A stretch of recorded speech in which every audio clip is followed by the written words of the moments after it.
Non seulement il existe un plan de contingence, mais c'est pour ce plan de contingence que nous sommes venus rencontrer le chef de l'État pour lui faire part justement de la réponse préparée par la RDC pour lutter contre cette épidémie. Ce plan de contingence est mis en œuvre par l'Institut national de santé publique, qui est le CDC Congo, et au travers de son organe opérationnel, qui est le Centre d'opération d'urgence de santé publique.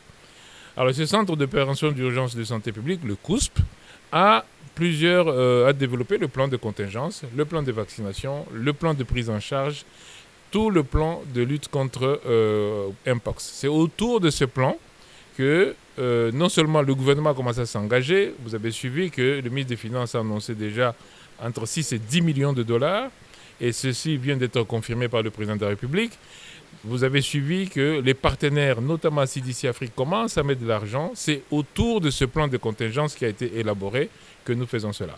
Non seulement la RDC a ce qu'il faut, mais vous avez vu que dans beaucoup de pays africains, on prend les experts de la RDC pour aller répondre à leurs propres besoins.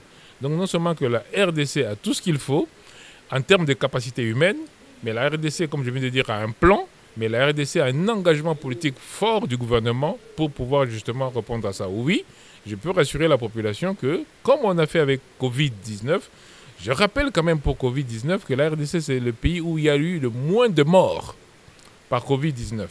Je rappelle que nous avons eu Ebola et nous avons fait un plan de contingence à l'époque et nous avons contenu et éradiqué Ebola qui était beaucoup plus sévère qu'un Mpox.